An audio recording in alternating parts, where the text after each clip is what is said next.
Recent గా Google వచ్చింది, Cognizant వచ్చింది, టీసీఎస్ వచ్చింది. ఇలాంటి వాటి వల్ల ఏమవుతుందంటే మా స్టూడెంట్స్ కి మాకేంటంటే ఒక ఎంకరేజ్మెంట్ ఉంటది. మన హోమ్ స్టేట్ లోనే ఉండి మనం హ్యాపీగా వర్క్ చేసుకోవచ్చు అన్న ఒక ఎంకరేజ్మెంట్ మాకు వస్తుంది. దానివల్ల బెనిఫిట్ తప్ప లాస్ అయితే ఏం లేదు. మాకు ఇది ఒక ఛాన్స్ అన్నమాట. దీనివల్ల మేము ఏంటంటే ఇలాంటి సాఫ్ట్వేర్ కంపెనీస్ లో ఈజీగా వెళ్ళిపోవచ్చు. దాని మాకు కెరియర్ ఫోకసింగ్ ఉంటుంది, ఎక్స్పీరియన్స్ పెరుగుతుంది.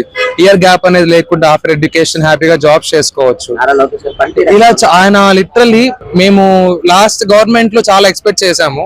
దానివల్ల మాకు ఎటువంటి బెనిఫిట్ అనేది లేదు. ఈవెన్ నేను కూడా బిఫోర్ ఎలక్షన్ బీటెక్ కంప్లీట్ చేశాను. నాకు ఏ ఆపర్చునిటీ రాలేదు. 21 లో నా బీటెక్ అయిపోయింది. ఆపర్చునిటీస్ రాక 2 సంవత్సరాలు నేను ఖాళీగా ఉండి ఇప్పుడు మళ్ళీ వైజాగ్ లో ఎగ్జామ్ రాసి ఎంటెక్ చేస్తున్నాను ఆంధ్ర యూనివర్సిటీలో. ఇప్పుడు మాకు ఇంకా ఈజీ అయిపోయింది. రీసెంట్ గా మాకు కాలేజ్ కి కంపెనీస్ వచ్చాయి, సాఫ్ట్వేర్ కంపెనీస్ వచ్చాయి, కన్స్ట్రక్షన్ కంపెనీస్ కూడా వస్తున్నాయి. మాకు ఈజీగా వెళ్ళటానికి వాటిలో ఇరుకోవడానికి ఈజీ అయిపోతుంది.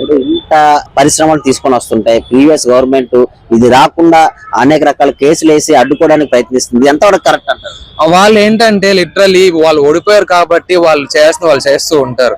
మాకు అవన్నీ ఫరక్ పడదు కదా. మాకు మంచి జరగాలని కోరుకుంటాము. మాకు మంచి జరుగుతుంది, ప్రజలకు మంచి జరుగుతుంది, స్టూడెంట్స్ కి మంచి జరుగుతుంది, యూత్ కి మంచి జరుగుతుంది. ఇప్పుడు ఆంధ్రప్రదేశ్ అనేది డెవలప్మెంట్ లేకపోతే వెనకబడిపోతాం. పెద్ద పరిశ్రమలు తీసుకుని వస్తే ఎందుకు అడ్డుకుంటున్నారు? ఎందుకు ఈ పరిశ్రమల మీద ఎందుకు అతను అంత చిన్న చూపు చూపిస్తున్నాడు? ఈ పరిశ్రమలు అడ్డుకోవడానికి కారణాలు ఏమో వాళ్ళు చేయలేకపోయి వీళ్ళు చేస్తున్నారండి. దానికి వాళ్ళకి ఏంటంటే ఆ వ్యసనం అనేది ఉంటది. వాళ్ళు తట్టుకోలేకపోతున్నారు అంతే. టు బి ఆనెస్ట్, ఈ కూటమి ప్రభుత్వం మీద ఈ ఒక నమ్మకం అనేది ఏర్పడింది అంటారా? జనాలకి చాలా వరకు నమ్మకం అనేది ఏర్పడిందండి. ఇలాగే నారా లోకేష్ మంచి కంపెనీస్ తేవాలి. నేను ప్రకాశం జిల్లా నుంచి వచ్చాను. మా దగ్గర కూడా మంచి డెవలప్మెంట్ అనేది అవుతుంది.